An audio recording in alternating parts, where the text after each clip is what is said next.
Prepare yourself to be blown away by the seismic sounds and scrutiny of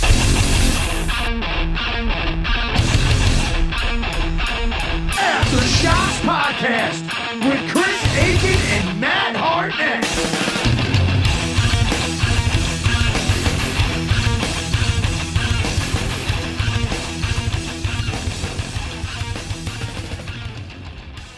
Including, I think Brian was working with this guy at one point. I think he was. Hey! There he is. What's up, Elias? What's going on, boys? How you doing, Elias? A little bit of a work vacay. Oh, very cool. Where are you at right now? I'm in Higgins Lake in central northern Michigan. How you guys doing? Very cool. Good, man. We're doing good. Although I wish I was where you are right now. That looks freaking beautiful. Yeah, you know what? I figured if I'm gonna work and it's got Wi-Fi, and I'm gonna have to social distance. Sure. Right? It's like, why the fuck not? Right? Yeah. Exactly. Look at this. I got seagull friends over here. Where they are? Very cool. Somewhere. I'll try to. Yeah, there we go. How you guys doing? Hell yeah. We're doing great, man. Thanks for coming on. So, obviously, for those who don't know, this is Mr. Elias Soriano from Heavy Rock Mainstays Nonpoint. And so, first off, Elias, man, how are things going with you just personally and everything with your family with the pandemic? Are you guys all safe and sound? I'll be completely honest. It started off kind of rough. Okay. I had my first bout of some serious anxiety. I had never really dealt with it before. A friend of mine, Joe Reed, out of Cali Care Group and Tour Support CBD, really helped me kind of, for the most part, helped me kind of level out a little bit. And but I've had a great time being at home with my family. If anyone that knows me knows that I tour relentlessly. So being away from my daughter and my wife isn't very easy. So, this is a bit of a blessing in disguise for me. I've had, a chance to, play teacher for my daughter for pretty much, it's going to be a year once school's done this semester. And, I get to be home with my wife, and she is jumping in because she's an essential worker, trying to keep, people stocked and people taken care of as much as she can to do her part. The band has been, dare I say, better than ever with what's going on with our online posts and our fan engagements and our releases as of late. So a bit of a roller coaster, but the good part about a roller coaster is that you're attached to a track, and eventually it gets back to the front gates where you can go, let's go on it again. Yeah. Yeah. No, definitely. What you just brought something up too, that me and Chris were talking about earlier, is your social media. Yes. And I got to commend you on it, man. I think you're doing it just as good, if not better than most bands and musicians are these days. It's very positive and uplifting, your interactions. You're keeping it humorous. And, I think at a time like this, when things are very serious, it helps, because people do look to, musicians as not, they look at as entertainers, but also to inspire them, Indeed. Yeah. And, and obviously, like, also what you guys did with your sort of March Madness bracket there with the songs, I thought was really cool. And looks like the fans wound up choosing When Doves Cry there as the winner, huh? So is that what you guys are going to be covering that soon, huh? Yes. That's going to be what comes off the heels of In the Air Tonight. Cool. The band, we're adults and we're lighthearted people. What we do on stage sometimes is a bit of a meme, that whole singers on stage versus singers off stage. It's like singer on stage lion, singer off stage kitten. That's normally what all rock acts normally normally get pegged, but for us, especially as of late, let's not get it twisted. We're trying to stay lighthearted, but anyone that's been following our band, our music, our mission, our message, with songs like "Bullet with a Name" and "There's Gonna Be a War" and "Generation Idiot" and "Chaos and Earthquakes," I said it.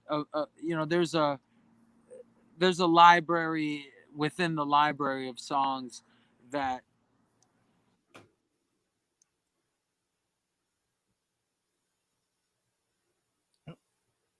We lost. Oh, all right. Well, I guess you had some connection problems there. As you see, he was kind of coming into that a little bit there. So I'm sure he'll be back in a minute. But yeah, just to just we might as well continue to talk about that. But it really has. I mean, I love what they do on social media. Obviously, we talked about this a little bit, but okay, here he comes. There you okay. are. There he is. I'm back. All right. I'm back. So anybody that knows us knows our message, and I am a person of color. My guitar player is a person of color. My drummer is a person of color. So we all have seen the ups and downs of inequality, and I've dealt with it more than you could possibly imagine. I've had death threats.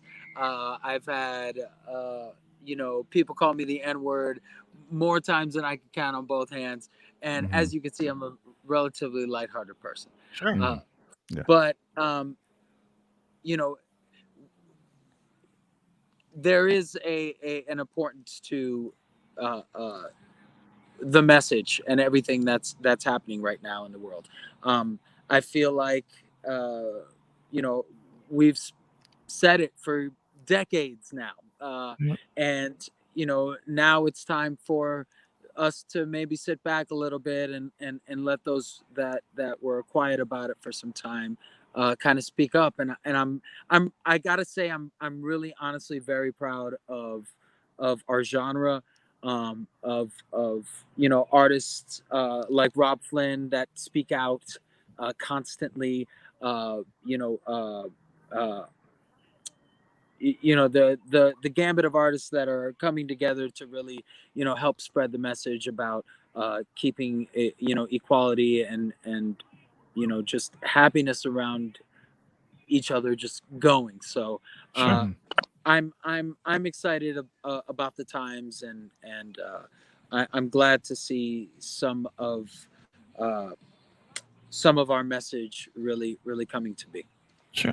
Definitely. Elias, do you think, and I'm dating back and it's hard to look backwards, but since you touched on this, I'm gonna play one further. Do you think that the metal community as a whole was not ready to shed its racist underbelly back in the 2000s when you came out? Because I can point to 4 or 5 bands that should have been much bigger. Yours being one, Seven Dust, God Forbid, Skindred, Head PE. You can name them pretty easily, and they just didn't get the love that the Red Hat guy got. I mean, if you go as far back as Living Color and it's obvious. Did we ever let it slow us? No, of course not. At least internally, and you play the hand you're dealt. Right. And I'm pretty damn good at bluffing. So, we've survived as long as we have, and I rested on our fan base and our music, and again our message, and that's I feel like that's enough. Sure. And you say that you've rested on it. I'm gonna disagree with you that you've rested on anything. Last 2 records you've put out are better than anything that you've done in your catalog, in my eyes. And I'm not bullshitting you on that either. I love it. It's such a weird thing because most times when a band puts out a single, I hate it. I'll just be honest. I almost always hate the single because it's usually the weak poppy song on the record. Chaos and Earthquakes is stuck in my head and it won't leave. And it was, obviously a single. Yes. You guys are getting stronger, man. I gotta give credit where credit's due. At this point in our careers, we've written 10 records. I've published probably about 180 songs. So I love them all. The excitement that I get playing them and writing them is always the same. The gas that I get out of writing is hands down the biggest gas that I get out of being in the music business. Very, very closely followed by being on stage. But when it comes to that particular song, I got to give credit where credit's due. At the time, we were on Spine Farm Records, and we turn in the body of work as we have in many past situations with other labels, and we hope that they're gonna pick that song. Okay? Right. We hope that they're gonna pick that song. It doesn't always happen. Normally they go after that single sound. We were shocked that they wanted to go with that song as well. So when they said that they wanted to go with Chaos First, we definitely backed that play 100% because it was a song we were excited to play live as soon as we were done writing it. So sure. Now, Elias, you've obviously gone through a zillion changes in the career, whether it's band members or whether it's labels, obviously, as you were just saying. Yes. And yet I would say for anybody that's not a big fan of Nonpoint, that has heard you here or there, heard What a Day or, whatever back then and hasn't followed along, yours is one of those catalogs that you can listen to at any point. You could pick any record in the catalog, throw it on and understand what you are. You guys have an amazing level of consistency that is very hard to maintain with so many different changes. What do you attribute that to? Is it you and Rob or what? I think it's everyone understanding that we don't leave or walk away from a song until we know that it's a Nonpoint song. Okay. A long time ago, I'd say second record. It was development. A gentleman named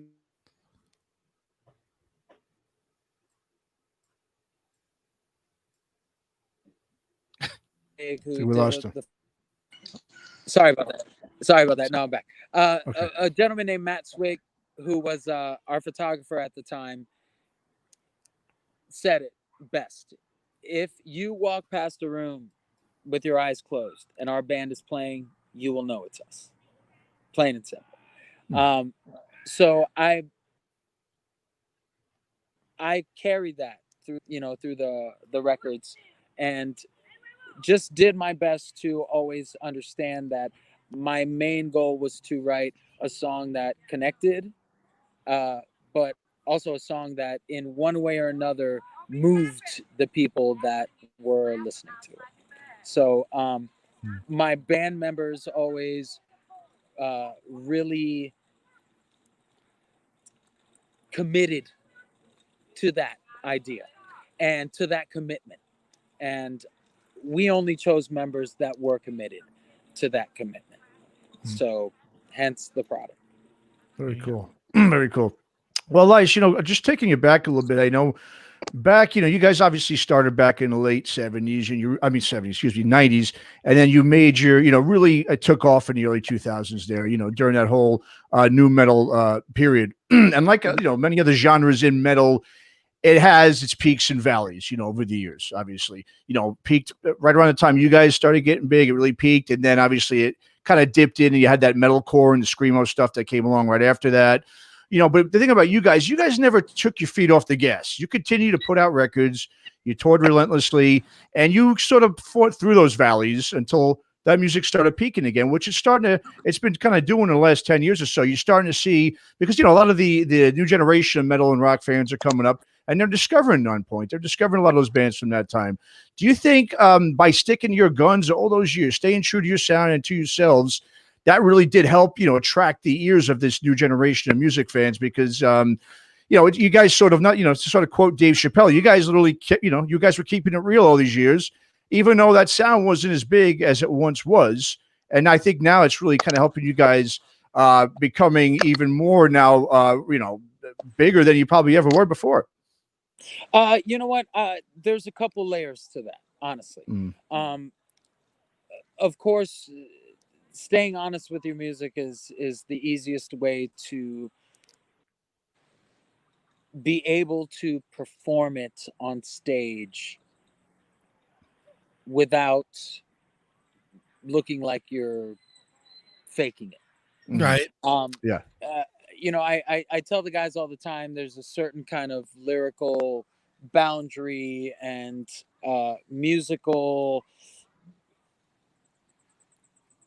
just vibe that Nonpoint is Nonpoint. I've written pop songs. I've helped with writing country music. I've written Latin songs. It's really run the gambit for me. So my love for music is across the board. But Nonpoint is its own thing.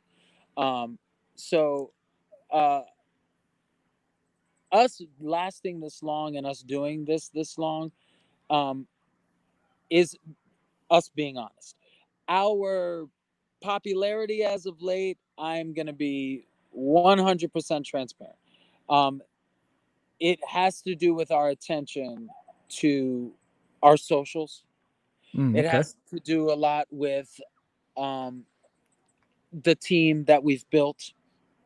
Our creative director Francesca Ludicar, our producer Fred Archambault, our new producer Fred Archambault, Rob Rusha, basically 6th member, helps write piano parts, strings, as well as engineer, helps us sometimes even in the writing process.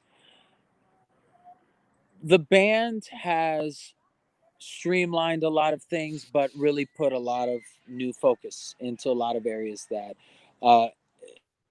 I'm embarrassed to say we should have done a long time ago.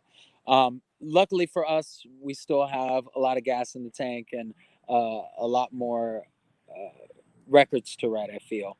Our newest member, Jason Zielstra, is actually probably one of the most involved and curious band members I've ever had in this band when it comes to the other workings on top of the songwriting, and his vigor and excitement for being in a project of, just writing music is fun.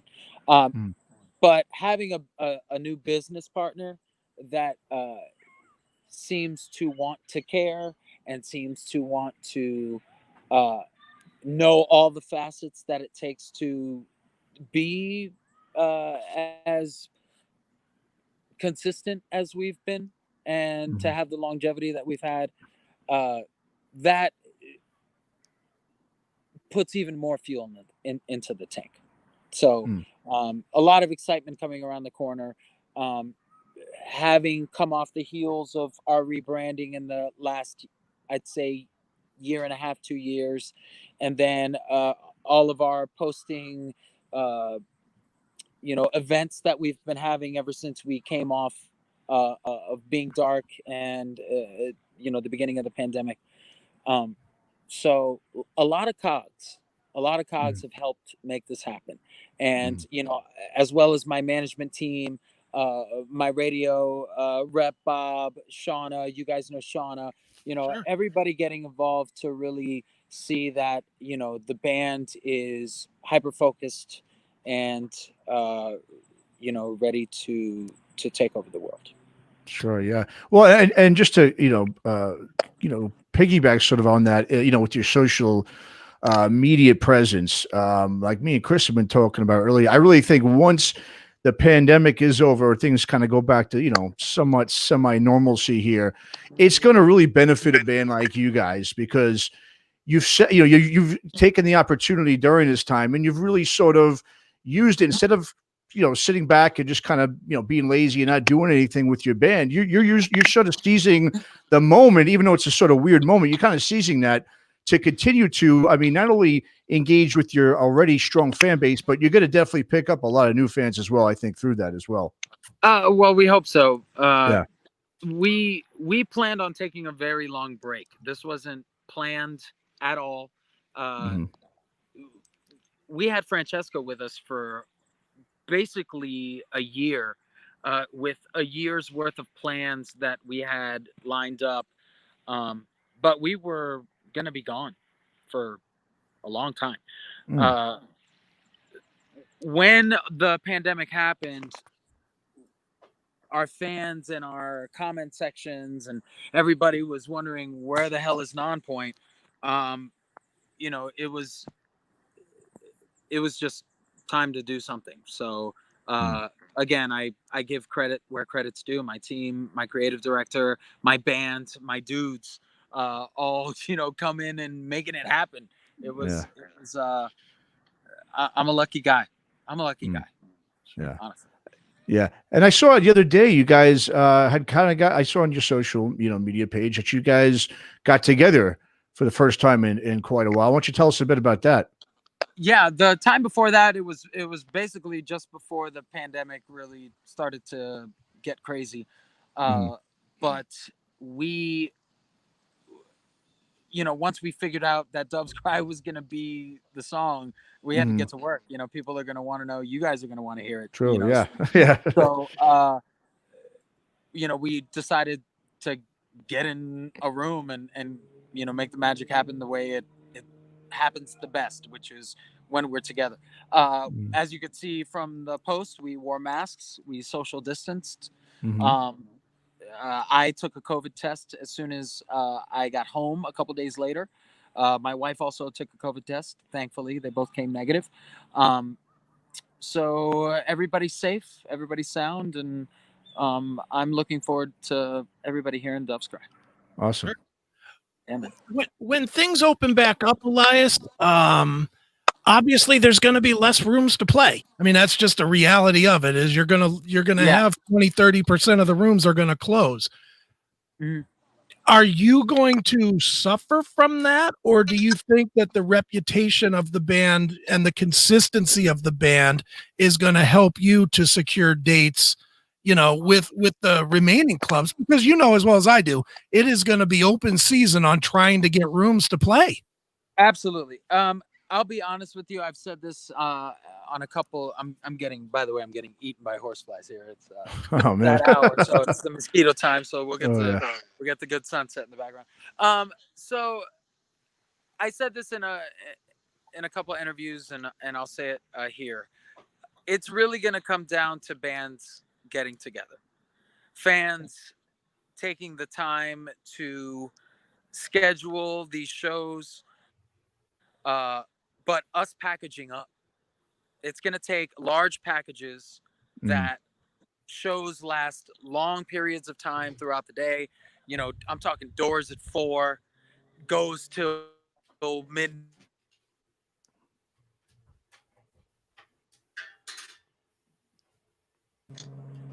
Sorry about that. Hey, can you see me? Yeah, we're good. Can you hear me? Yeah. Okay. Just so everybody has that opportunity. Obviously, there's a lot of movements happening right now. Save our stages, and you know, one of the things that we did when we came out was the Alive and Kicking initiative, trying to get everybody involved and try to, you know, that whole love thy neighbor, trying to put it into the music business and really get, you know, teamed up with your friends and start making plans together now. So that way clubs don't have to pick and choose because they're going to have to. So might as well take this package, put it together with this package, make it an all-day event, or sell one ticket for 2 days. So that way it's a huge package. And that way these almost bands are touring together and giving fans that festival feel that they didn't get to have during this whole past year, and getting together and having a weekend of fun. That to me is gonna help keep the couple of venues that are going to be able to survive this thing, but also to get every band back out on the road, so that way club owners that had to take a little bit of leave of absence can maybe get on their next project fast enough and have enough bands to fill those venues once they get back on their feet. Right. What's it going to take for you to be comfortable? Obviously, you're going to a federal response, a singular federal response, one set of guidelines. The fact that many states, many governors are all doing a million different things. You don't have to wear masks here. You can wear masks in the southern part of the state, but you don't have to wear masks in the northern part of the state, or social distancing here, but you don't have to social distance here. This is the problem. It's people don't understand. There's entirely too much travel available and happening in the U.S. So there's no way to guarantee that this person isn't coming from this town that has been responsible and a little more strict, and into this other town that hasn't been more strict. So, I have a daughter who has asthma. I had my new guitar player just lost his grandmother to COVID. This is something that people don't take seriously until it's on their doorstep. I will say this: my camp is not going anywhere until there is a singular set of guidelines that not only gives us the safety that we need, but gives our fans the safety that we need. Fair enough. Yeah. Well, I tell you what, Elias, why don't you give out the plugs for the various places where people can keep up with Nonpoint, and let them know, and certainly give out the socials, because we're not kidding when we say it's one of the most fun socials of any band out there today. Definitely. And right before you do, quick, we're gonna keep having fun. Hold on 1 second, Elias. I just wanted to commend you. I said it at the beginning of the podcast. I'm going to say it again.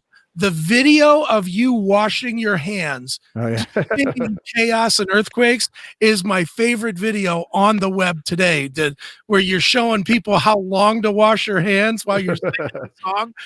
I must have watched that video 20 times because it's so silly that it's fun. It's just so obvious.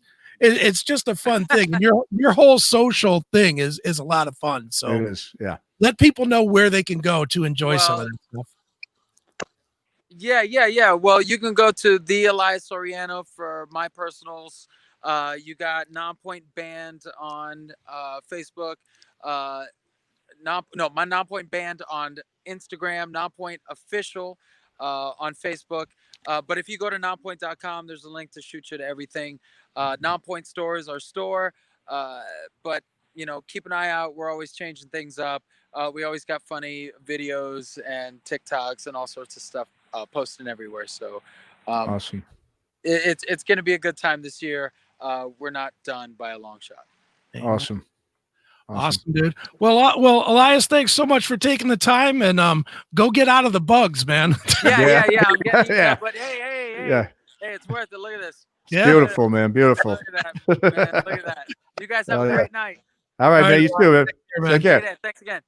All right. Thanks for listening to Aftershocks. For more episodes, go to our website at www.aftershockspodcast.com. Visit us on our Facebook, Instagram, and Twitter pages for more news and information on the podcast. And be sure to subscribe, listen to, and review all episodes on YouTube, Spotify, Apple Podcasts, and all other podcast platforms. For your music listening pleasure, visit our website or go to www.shockwavesradio.com. For all comments and questions, please email us at info@aftershockspodcast.com.